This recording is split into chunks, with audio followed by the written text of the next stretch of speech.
Well, as you can see from the title on the screen, the name of this message is, What is Sin?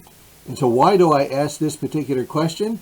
Well, it's basically because most people actually don't know what sin is. I mean, yeah, they can mention sins that were listed in the Bible, but if you ask them to define what is sin, it's like, well, sin is murder and sin is telling a lie, And I know that because the Bible says that those things are sin. Yeah, but what actually makes them a sin? That's what's important here. And so the key question for this particular lesson is, how can you know what's a sin if it isn't specifically stated in the Bible? And the Bible doesn't list every single thing that is a sin, but it does give us an idea of how to understand and define sin so that we can talk about it and we can think about it and we can go before it and deal with it. And that's what the key idea is in this message. Sin is anything that takes the place of God. I'll say that one again. Sin is anything that takes the place of God. And so what we're going to find out as we look at the lesson passage, which happens to be Exodus 20, verses 2 through 17, and you can flip open a Bible to that, or you can follow along with what's on the screen. As we get into the Ten Commandments in Exodus, we're going to see that the Ten Commandments, the way they're laid out and what they say, actually gives us a good definition of what sin is. And it starts with verse 2, so let's take a look at that. I am the Lord your God, who rescued you from the land of Egypt, the place of your slavery. So I want you to notice I've highlighted two important words here. One is rescued, and the other is slavery. So I want you to know that when we talk about being rescued, that is actually getting into what is worthy about God. Because God rescued people from slavery. That being rescued, that gets into the nature of who God is. And it's there to tell you that God is worthy of your trust. He's worthy of your love. He's worthy of your loyalty, your reverence, and better still, even your worship as well. So why is God worthy of all of this? Well, there are a number of reasons. First, God is present, God cares, and God offers help when it's needed. But an even more important idea is that God is one who keeps his promises. And so there was a promise that God made to Abraham hundreds of years earlier that he was going to look after the offspring or the children of Abraham, and he was going to look after them and be loyal to them and to offer protection. So that's what he did. He rescued them from slavery in Egypt. And so that's one of the things that's important about God. There's something else that was in that verse that I pointed out to you, and that was the word slavery. Okay? So the thing about slavery, and I think there are two parts that we can look at here. The first part, which is the most immediate context that it's in, is that he's giving them freedom from literal slavery in Egypt. And that's something that they can see and understand. They do not yet know what God intends for them down the road. They do not know what God's plan is to restore mankind back to him. That they don't know yet. You and I know this because it's been revealed to us. So that means we can look at the use of the word slavery and we can understand it in a fuller or broader context than maybe the original audience did. We can look at that and see that when God rescues you from slavery, it is on the one hand literal, but on the other hand, it's also figurative and spiritual because he's actually rescuing you from slavery to sin through Christ. So this is the other aspect of that word, which is why I highlighted it.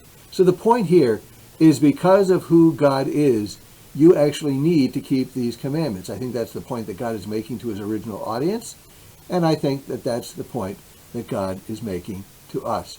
Let's move on to verse 3. It says, you must not have any other God before me.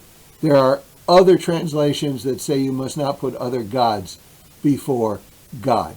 And so, what is he talking about when he's talking about another God?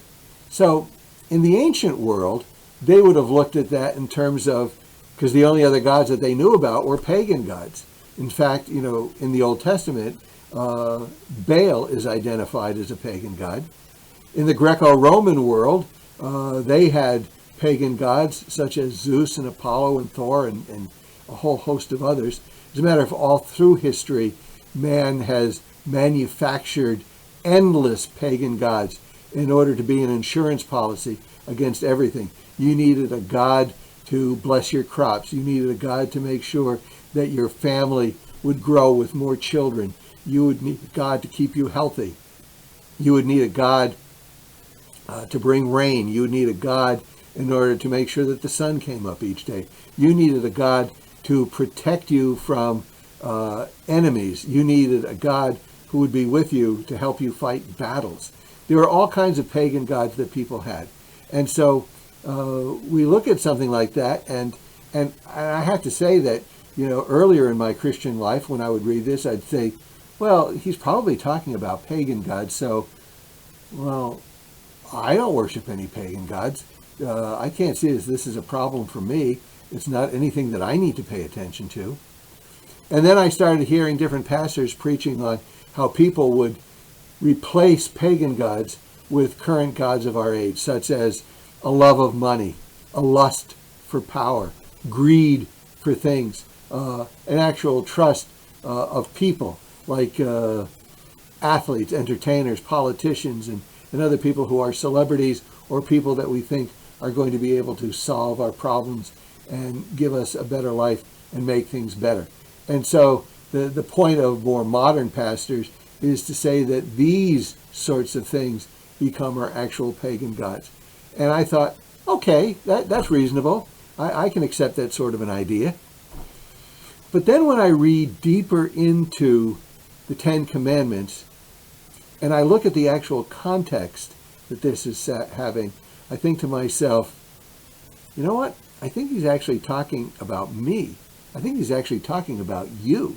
I think he's saying that you and I have this problem where we have a tendency to make ourselves the God who is placed before him, placed before God. And that's an important kind of an idea for us to consider. So I want you to keep that in mind as we go into verses 12 through 17, because as I explain that, I think you're going to end up knowing that that happens to actually be true. So we start off, we continue our journey, I should say, not start off because we already started it, but we continue the journey into Exodus chapter 20, verse 12. And this says, honor your father and mother. Then you will live a long, full life in the land the Lord your God is giving you. So here we have a situation where honor is about holding somebody in esteem, having value, and having respect for them. It's an idea where you're not actually in rebellion against your parents. And so this idea of esteem, value, and respect is an important idea for part of honor. But I got to give you a disclaimer as I go into this, and it's a disclaimer that I am speaking only in the cultural context of the ancient world. Why do I say that?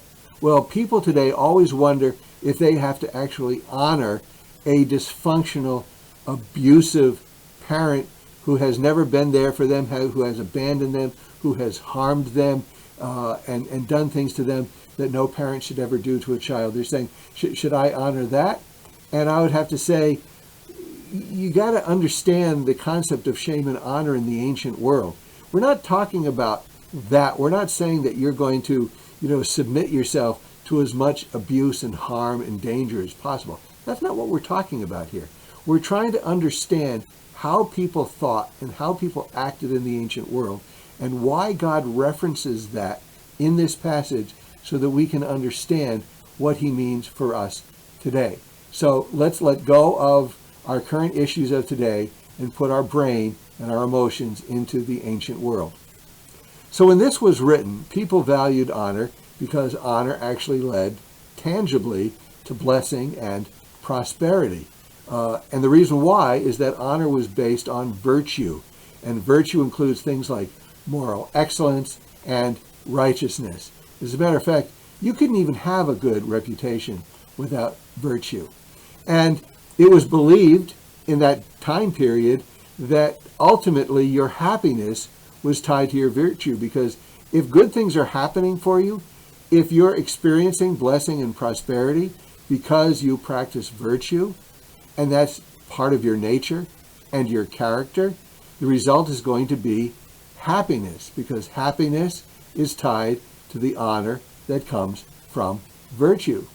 And when you think about the documents of our founding fathers in this country, where they talk about life, liberty, and the pursuit of happiness, I think you need to realize that they actually studied the ancient world and the ancient documents, and they were bringing that ancient idea into the founding of our country. They weren't thinking of happiness in terms of having freedom to do anything that you wanted, regardless of how it affected another person. They weren't thinking of being left alone and having nobody imposing any limits and constraints on you so that you were free to do whatever and you didn't have to have any responsibility for anybody else. They didn't think of happiness like that. They felt that honor or virtue meant that you really were concerned about the welfare of other people. You really did come alongside your neighbors, and you really did help them. That was the way they viewed happiness. We view happiness in a very different way. We need to look at happiness as it was thought of in years gone by in order to understand what it means for us in the Ten Commandments. So getting back to honoring parents, this idea is considered to be the beginning of virtue, because if you honor your parents, what you're saying is, I respect and I love people who are responsible for directly giving me life, and I realize that God is the one who ultimately gives life to all. But we need to see that God is giving life, and by honoring parents, what you're really saying is that you are not in rebellion against them. And if you are in rebellion against them, what that means is that you have rebellion in your heart. And rebellion in your heart is going to result in rebellion against God. Why? Because if you can't love and respect the people you can see who gave you life, how are you going to ever love and respect God who you can't see, even though he's the one who's the creator of all life? So if you look at this verse about honoring your parents and how this ties back to the kind of relationship that you're going to have with God, you can see that honoring parents is a window into your heart, and it's revealing what your attitude is going to be towards God. So now I want to jump into a combination of a whole bunch of verses 13 through 17. And I've condensed it down here because, we want to get through this in a reasonable period of time in order to make a bigger point. It says, you must not murder, commit adultery, steal, testify falsely, or covet your neighbor's house, wife, servant, donkey, or ox. In other words, you don't want to desire things that belong to somebody else instead of belonging to you. Now, is this a complete list? Does it cover all sins? Well, no, not at all. And that is the way the Bible works. The Bible does not give you complete lists. When the Bible tells you what the qualifications for leadership in the church is, it's not actually giving you a complete list. It's giving you a range of meaning to understand what you should be looking for in order to see whether a person is qualified. You can see other things that are not on the list, which are red flags, and then you know, okay, maybe this person shouldn't be in leadership. So when you think about whether this is a complete list of all sins, you need to recognize the Bible never does this, and the Bible is not doing this here. What it is doing is it's helping us to define sin. So we need to realize that if I am choosing to put something else before God, then that's going to end up being the sin. When you do any or all of this list, what you're really saying is that you believe that God has failed you. You're saying that God has not given you something that you think that you should have. So if you're going to murder, that means that you think that God has not given you justice, so you are going to take justice into your own hands and you're going to bring about justice. If you're going to steal, you're going to say, I need things, God isn't providing those things, so I'm going to take them for myself. If you're going to lie, you're going to say, well, I don't care about that person, I don't like that person, I don't respect that person, I'm going to do everything I can to destroy their reputation and slander them because I want to see them put down because I come first. I need to be the top dog. I need to be the one who wins in this. And it just goes on with all of the different things. You know, to covet your neighbor's stuff is to be jealous and to be able to say, well, in your greed, I should have what that person has. God has failed to give me what they have, and now I am angry at God. So when you think that God has failed giving you what you want, need, and feel that you must have, that thinking actually makes you superior to God. Okay, and when you are superior to God, that leads to putting yourself before God. So all of these things that we've been looking at are about superiority. So when you go back into verse 3, you see that it says not to put another God before God. And what's happened? You have become the other God. You have put yourself before God. And that's a really important idea. So that is, in essence, what sin is. That is how it defines sin.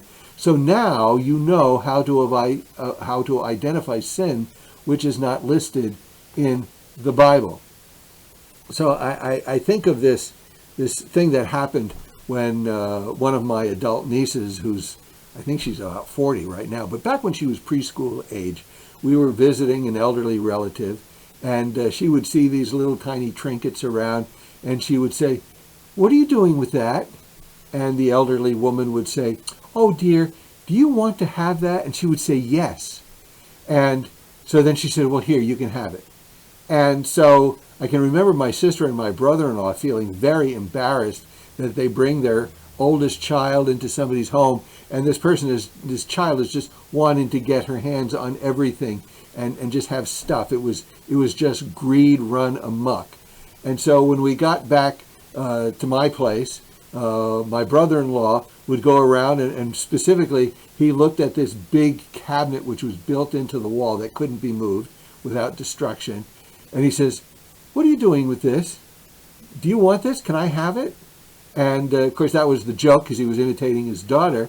And then he would look at it and he goes, "I need, I want, I must have." He was voicing all of the greed and the avarice that he was seeing in his daughter that bothered him.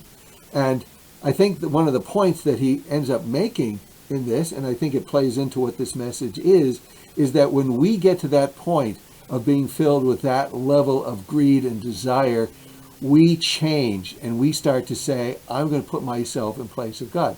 So the result is what's on this particular slide. We end up saying, I trust me. I don't trust God. I believe me.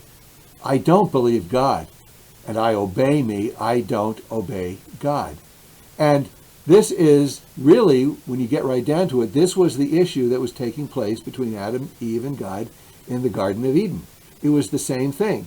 They had this temptation put before them, being told that there was something that they didn't have, something that they needed to have, and something that they were being denied. And so they started thinking, well, we're not getting what we should have, so maybe we need to take matters into our own hands. And so they trusted themselves. And that brings me to the truth nugget.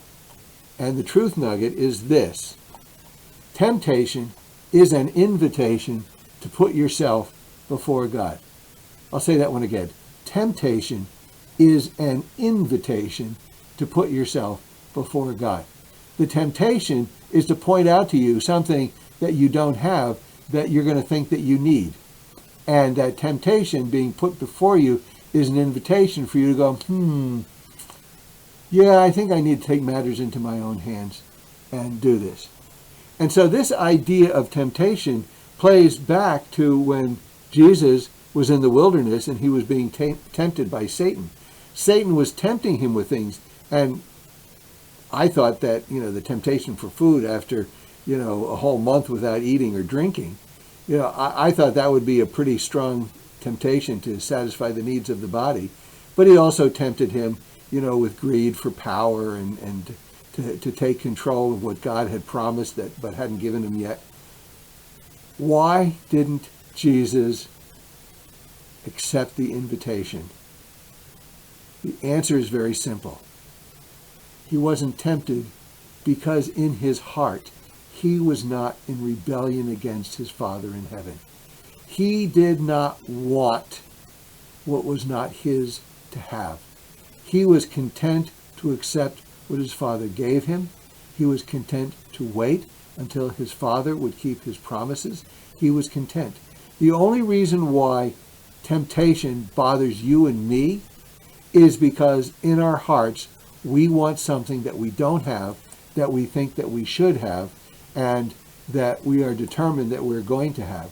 In other words, temptation is an invitation to put ourselves before God. So now I actually have two takeaways today, so I'm going to give you the first takeaway. The first takeaway is this, and I would say this is something you should think of and put into a prayer. The takeaway is I need God to show me when I am putting myself before God. In other words, you could be praying, God, just please show me when I put myself before you. And if we have enough humility to recognize that this is something that we do, then we're going to say, yeah, that's a prayer that I need to pray. It's a prayer that when God shows it to me, he's telling me that I have just sinned. He's telling me that I have something to confess. And he's telling me that I have something to be forgiven of. But there's also another takeaway that I have for you today. And that's takeaway number 2. I need God to transform my heart and renew my mind. So let me just deal with the issue of transforming the heart, because when you accept Christ, your heart is transformed. You go from having a heart which is dead to God to having a heart which is alive to God. And then we have the issue of what are the things in my heart that motivate me to put myself before God? What are the things in my heart that motivate me to sin? And usually when we ask God to transform our heart from those sorts of things, what we're saying is, God, just do a miracle. Just wipe away the temptation. Because, Lord, if I'm not tempted, I won't sin. And we want to be on easy street. We want to just have it gone. And oftentimes God does not choose to do that. He chooses to say, no, I will give you a new heart so that you actually start to care about the things that I care about. So that you start to feel guilt when you have put yourself before me. I'll give you a new heart so that you can see when you're doing that and it can bother you. That I will give you. But then when he talks about renewing the mind, he is saying, I want to give you a new way of thinking about what tempts you. I want to give you a new way to think, because if you have a new way of thinking, you will have a new way of dealing with the temptations that you face. So that's why I say this becomes a prayer. It's perfectly okay to ask God to do a miracle to transform your heart, to take away a temptation. And honestly, on things that have to do with life and death, that might be a very reasonable prayer. And God might actually perform a miracle in a case like that. He might just say, no, I realize you need to have this taken away. I've had people tell me that God has transformed their heart in that particular way, where God took away the addictions that they had to certain things and transformed them such that they just didn't care about those things anymore, and it was no longer a temptation. But I've also had people say, I ask God to and he doesn't. And so I need to just stay focused on him. I need to keep learning about him. I need to keep figuring out how to make him the center of my life. I need to go to him every time I sense the temptation. And when I do that, because of my renewed mind, God gives me strength in that moment to resist the temptation until the temptation fades away. So sometimes this is what the takeaway is that you need. And I hope that all of this has helped you to understand what sin actually really is, to see how sin is in you, to see what you're doing that leads you into sin, and to know how to have a conversation with God so that you can see some strength, some victory, some freedom from slavery to sin. You need to have that kind of freedom. And God is willing to give you that freedom, but you need to trust him, and you need to be patient with him, and you need to be willing to obey him even when it seems like it's not doing you any good, even when it seems like, it's not making a difference in your life. Do it anyway, because God is going to give you blessing and certain kinds of prosperity that you cannot even imagine, just because you put him before yourself.